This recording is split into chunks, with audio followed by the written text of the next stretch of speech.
En el programa de hoy vamos a hablar acerca del nuevo paradigma cultural que supone la convergencia de medios y lenguajes en la educación. Para ello vamos a hablar con Mercedes Nicolini. Ella es magíster en comunicación digital interactiva y especialista en docencia en entornos virtuales. Docente de grado y posgrado e investigadora en la Facultad de Arquitectura, Diseño y Urbanismo, donde también es coordinadora de la carrera de licenciatura en Diseño de la Comunicación Visual. Estamos en un nuevo paradigma cultural, así lo definíamos en la educación. Pasamos por una pandemia en donde todo lo presencial se resignificó. ¿Dónde estamos hoy? Bien. Antes que nada, gracias por invitarme y dialogar de esto que nos preocupa y nos ocupa también, ¿no? Y la verdad es que decir dónde estamos es difícil. Qué pregunta difícil por la que arrancás. Porque es donde estamos todos, es en esto de este nuevo concepto que se está trabajando de la educación híbrida, ¿no? Esto de donde nos volvemos a parar.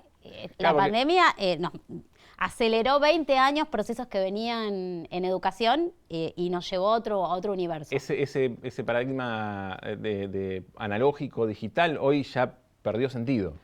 Ese paradigma ya hoy... obsoleto. Ya no hay discusión, digamos, ya la inclusión de tecnologías en procesos de aprendizaje ya es algo que viene naturalmente, que si no solo los docentes lo incorporaron por esta pandemia, sino que los estudiantes que siempre lo traían a los espacios áulicos empezaron a pedirlo de otra manera. Y creo que esta revolución que tiene que ver con lo digital, que nos los plantea muy bien Barico en su libro The Game, me parece excelente para todos para leer, nos pone en este nuevo paradigma, ¿no? En el paradigma de cómo trabajar la tecnología, o pensar la tecnología, o pensar estrategias para la enseñanza en estos procesos y intercambio con los estudiantes. Y yo ya empezaría a trabajar o a pensar que ya no hablamos de, por lo menos en nuestras disciplinas de la FADU, en lo proyectual, ya estamos hablando de hablar de codiseño, ¿no? Me pareció que esto que nos pasó nos hizo que el estudiante tome otro rol. Ya nos cambió de lugar y por eso hablo de híbrido también. Entonces, tenemos el concepto de híbrido, de pensar de esos espacios donde las pantallas empiezan a ser parte, pero también está la parte analógica, porque en un taller aparece el papel, aparece el grafito, aparece la regla T, pero también aparece la pantalla muy fuerte. Entonces, eso es un espacio híbrido de enseñanza y aprendizaje. Y el codiseño también es parte, porque te aseguro que cualquier docente que le preguntes te va a venir a decir, el estudiante vino con un celular y una aplicación que yo no sé cómo resolvió lo que le pedí. Bueno, eso sucede no solamente en las carreras proyectuales, pero ¿cómo resolvés? Hablabas de los talleres, ¿cómo resolvés esto en FADU es muy común hablar de las enchinchadas? ¿Cómo resolvés esto de que cada estudiante o cada grupo de estudiantes exponen sus trabajos y el docente pasaba y decía esto, él comentaba y trabajaba sobre los trabajos de manera colectiva, donde los estudiantes también participaban de esa mirada, de esa corrección colectiva? ¿Cómo lo resolvés ahora con esta mediación tecnológica? Y la otra que viene pegadita, es ¿de qué hablamos cuando hablamos de mediación? Dale. Bien, vamos a empezar por la otra, si querés. Bueno.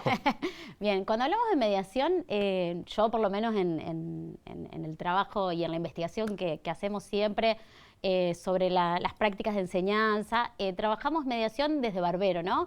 Barbero que desarrolla, primero habla de esas máquinas pesadas en la era industrial y hoy ya hablamos de la era digital.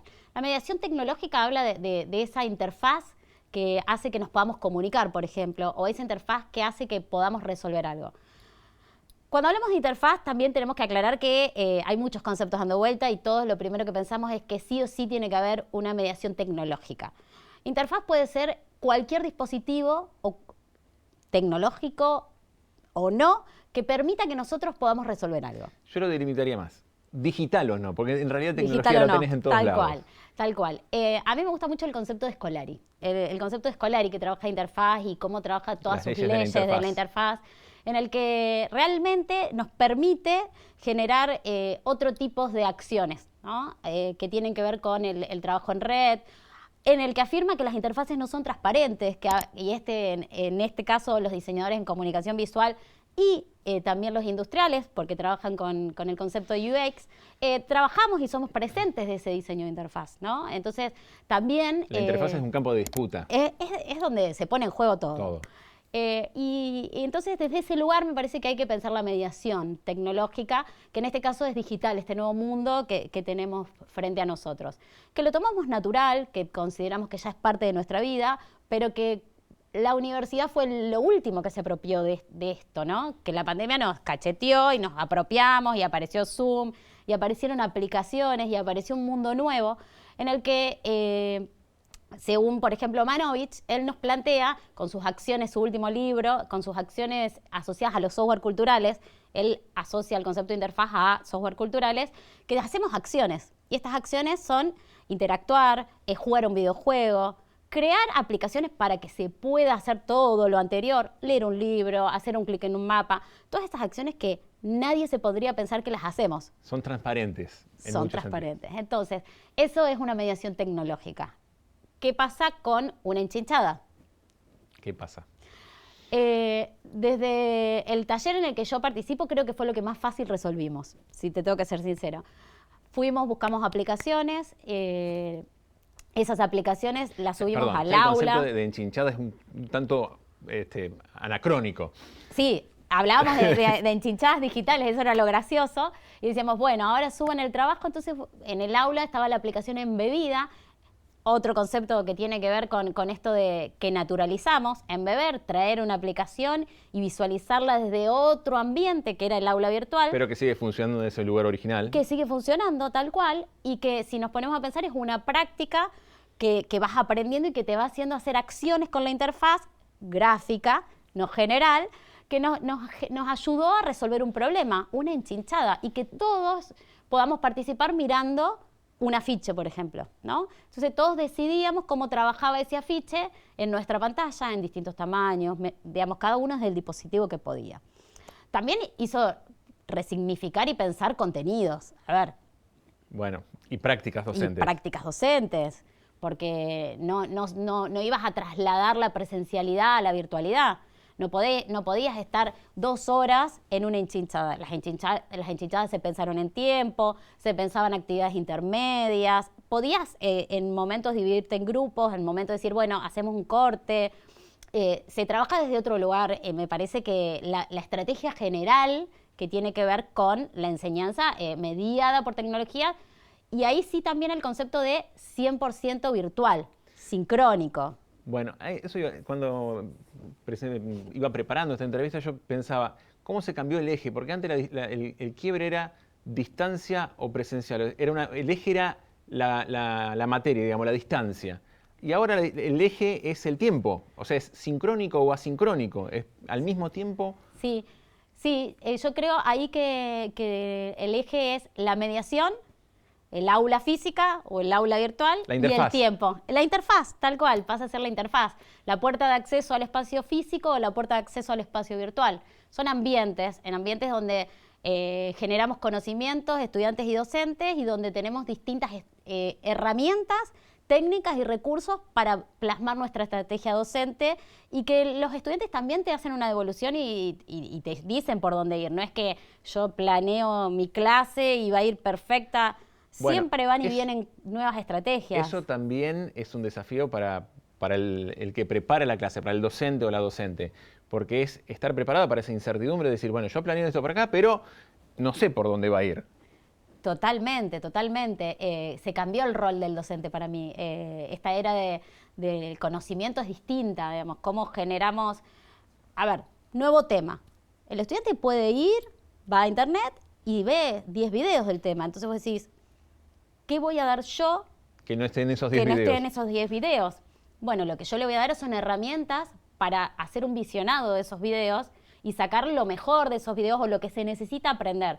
Digamos, poder seleccionar qué está bien o no de ese mundo digital para lo que tienen que hacer. Digamos, lo que yo le empiezo a enseñar son estrategias y no el contenido específico solamente, que lo enseño, que tengo una estrategia para que ellos lo aprendan y puedan resolver cuestiones, ya sean una obra, un objeto o una comunicación en las 3 carreras de la facultad.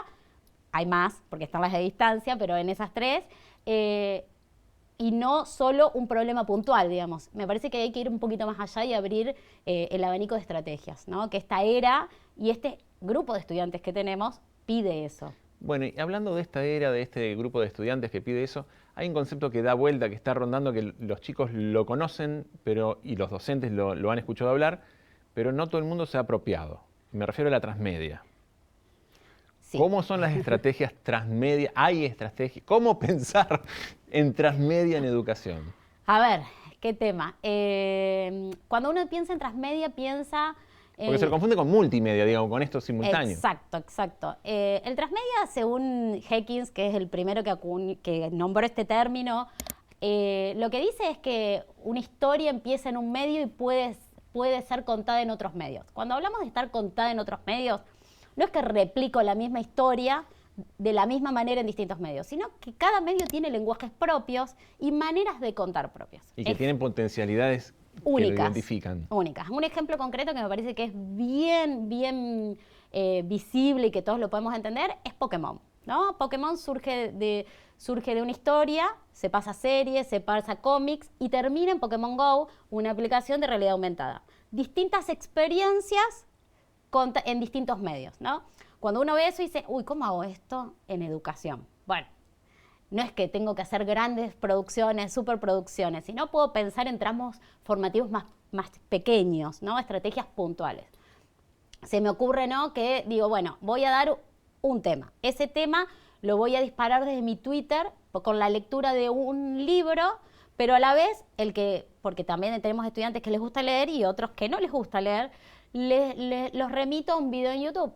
Ese video y ese libro, uno que está colgado en la red en formato PDF y un video que está en formato MOV o MP3, MP4 en algún sitio de la red, ya hicieron un recorrido por la red, por distintos medios y distintos lenguajes. Que lo que voy a hacer es que lo traigan y recentren en o un aula virtual, depende de la modalidad, o en un aula presencial. Entonces yo ya hice convergencia de medios y recursos. Ahí tenés otro que después tenemos que explicar. Dale. Entonces, me parece que uno tiene que pensar estrategias menores y recorridos que el estudiante puede hacer en relación a su seguridad con el lenguaje. Cuando digo seguridad, hay estudiantes que leen muy bien videos y hay estudiantes que leen muy bien textos, esto que estamos hablando, o imágenes infográficas. Entonces, proponer la narrativa transmedia ayuda también a que todos los estudiantes puedan hacer recorridos distintos para resolver un problema, para aprender un concepto, para producir un texto, para producir una imagen, que la recentran, porque la actividad pedagógica está recentrada en el ambiente que tiene que presencial o virtual, aula. Me parece que va por ahí el transmedia en educación. ¿Y con la convergencia qué hacemos entonces? Porque la mencionabas recién como algo que converge. ¿Qué es lo que converge? Y lo que convergen son los lenguajes de los recursos que utilizo. Me convergen en un lugar, ¿no? Me convergen en la actividad que terminan resolviendo o me convergen en el aula virtual en la enchinchada, por ejemplo. Pero vuelvo a lo mismo, no hay que pensar en este gran espacio de producciones cinematográficas, por ejemplo Pokémon GO, sino en estrategias menores. O me convergen, por ejemplo, en vez de pedirles una escritura de un texto, en una producción de un video, ¿no? Ellos empiezan a traer contenidos y empiezan a producir con lenguajes propios de cada medio. Parece que va por ahí también la convergencia. ¿Y cómo es la recepción, por lo menos en tu aula, en tu interfaz áulica? Bien, vos es que yo vengo de trabajar mucho la presencialidad. Porque además vos trabajás en la FADU, pero también estás en el CEDID, o sea que tenés como distintas aulas con las cuales hacer la evaluación. Sí. A ver, el aula presencial, antes de la pandemia, la verdad es que no trabajaba medios como estrategia, distintos medios o distintas narrativas saliendo del aula, porque ya era un taller y era mucho la lógica. Y realmente la pandemia me trajo cosas que me parecieron mucho más potentes y que no me estaba dando cuenta, a pesar de trabajar hace años en educación a distancia, en producción de contenidos, recursos, estrategias dentro de un aula. La verdad es que pude entender esta relación y cómo se empieza a trabajar en estrategias. Y los estudiantes lo reciben mucho mejor que antes, ¿no? En el caso, por ejemplo, del taller, lo que producimos es, pasamos de piezas análogas, porque estamos empezando la introducción de lenguajes, y termina siendo una pieza digital, por ejemplo, un flyer para redes. Y cuando empezaron a entender el proceso de construcción, de producción y dónde llegaba, las producciones mejoraron rotundamente porque entendieron para qué. Entonces, y ese medio digital nos trajo también la solución a problemáticas que los chicos no entendían, ¿no? Porque ellos están siempre en las redes. Nosotros no les llevábamos al aula. Sí, y además ellos están en redes en las que nosotros no estamos. participamos, que tienen otras lógicas, otros lenguajes que están poniendo en juego, que no es lo mismo el audiovisual de Instagram que el audiovisual de TikTok, ni el audiovisual de Facebook. Exacto. Cada uno tiene su gramática. Por eso sí, totalmente. Pero hay un lenguaje base. Y ese lenguaje es el que uno trata de que ellos entiendan para poder ir trabajando según las leyes de cada aplicación, red social y demás. Y me parece desde ese lugar muy interesante, muy bueno, y que nos dieron una devolución bárbara y nos pidieron más eso, de que te dicen, no, pero vamos por acá, por allá ya no. Te doy vuelta a la moneda y te pregunto, los estudiantes lo toman bárbaro, ¿y los docentes? Vos sabés que yo pensé que se iban a resistir y no. No, hubo muy buenos resultados, los docentes dijeron sí, es verdad, cambió la lógica de producción, cambió la lógica de comunicación, los resultados son excelentes, entiendo que va por acá, no, muy buenos.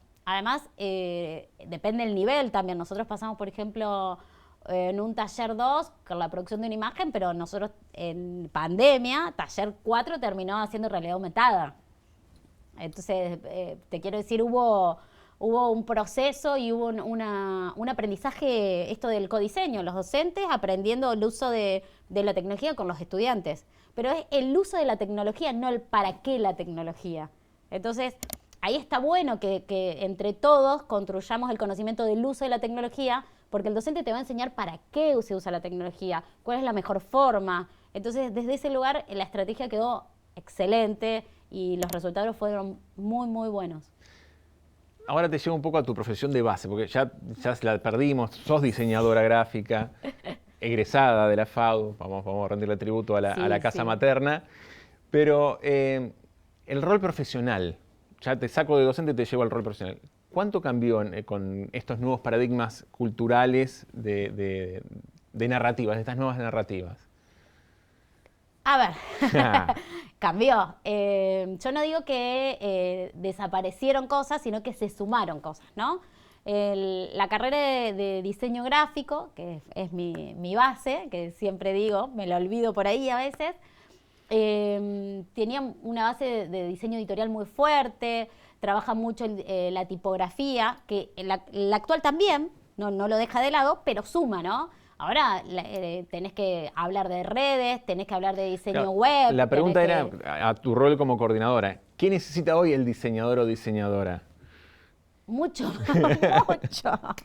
No, pensar en que es una disciplina muy cambiante, que se va a ir actualizando y que las tecnologías también nos van marcando hacia dónde va la comunicación visual, ¿no? El diseño de comunicación visual, vamos a aclararlo para no tener problemas personales. Con otro gremio, con el gremio de los comunicadores, está muy bien. Tal cual, es diseño de la comunicación visual. Y justamente estamos hablando de cuestiones que se van actualizando mucho y que la carrera se tiene que ir actualizando en relación a estos avances tecnológicos.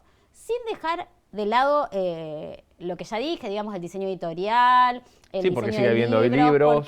Porque los nuevos medios no mataron a los viejos medios. Lo que hace es una convivencia. El nuevo medio toma lo mejor de esos viejos medios, por decirlo de alguna manera, o medios analógicos, los retoma y los potencia en su nuevo medio, ¿no? Entonces, me parece... Este concepto de ecosistema del que habla Jenkins. Ecosistema de medios, entonces, cómo conviven, y bueno, son conceptos que el diseñador en comunicación visual no puede olvidarse y tiene que tenerlos muy presentes.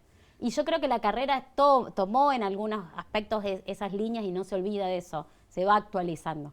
Bueno, de hecho están repensando ahora las currículas de las carreras en FADU. El nuevo plan que se está pensando lo va a tener que tener en cuenta.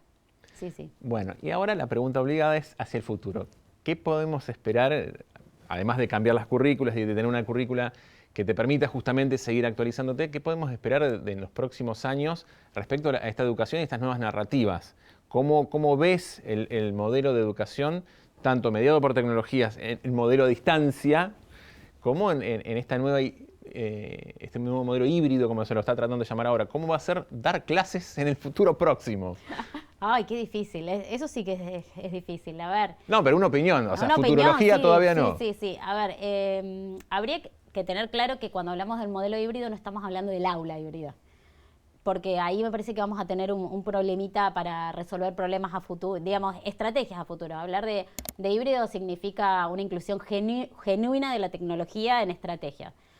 Me parece que desde mi punto de vista tenemos que empezar a pensar trayectos formativos más flexibles, tenemos que empezar a pensar estrategias innovadoras para los estudiantes, carreras más cortas porque los estudiantes están pidiendo salida laboral más rápida, incorporar más la mediación tecnológica. No hablaría de distancia, pero sí hablaría de tramos que tengan más que ver con la virtualidad y tramos presenciales según las carreras. Por lo menos en FADU algunas de esas estrategias ya se están llevando adelante o se están por poner en marcha. Digamos, empezar a cortar ciertos tiempos de cursados, hacer como realmente trayectos más flexibles para los estudiantes. Bueno, estás hablando de definiciones que le dan al núcleo duro de la educación tradicional presencial. Sí, totalmente. Es un mazazo pero vuelvo a lo mismo, como te dije que no dejaría, sobre todo en la comunicación visual de lado, estos medios tradicionales, tampoco dejaría la presencialidad de lado. Para mí es muy importante, pero sí hay asignaturas o hay temas que se pueden dar en la virtualidad y que el estudiante no tiene que estar tantas horas frente a un docente o en el aula. Y en el rol expositivo, además. Y en el rol expositivo, cuando tiene una carga de producción y de desarrollo muy grande. Las 3 carreras que son proyectuales tienen una carga después en la casa de los estudiantes muy grande. Entonces, ¿por qué no tenemos que empezar a mirar la carga horaria dentro de un aula y fuera del aula? Empezar a pensar como un todo. Me parece que por eso hablo de trayectos formativos flexibles, de que el estudiante pueda manejar esos horarios de otra manera. Además, entendiendo que los estudiantes trabajan, no era como antes. Claro. No cambió solo la educación, cambió el contexto, cambió el rol del estudiante en la vida y en la sociedad. Entonces hay que mirar el todo. Bueno, con ese todo te dejamos libre por un rato, ya después te buscaremos algo más para hacer. Pero nada, agradecerte porque esto pasó volando, fueron unos minutos muy agradables en los cuales nos olvidamos que estuvo la cámara, fue un tete a tete en donde seguramente seguiremos discutiendo por el rol de los gremios. Dale, me parece como diseñadores buenísimo. y como comunicadores. Muchas gracias a vos.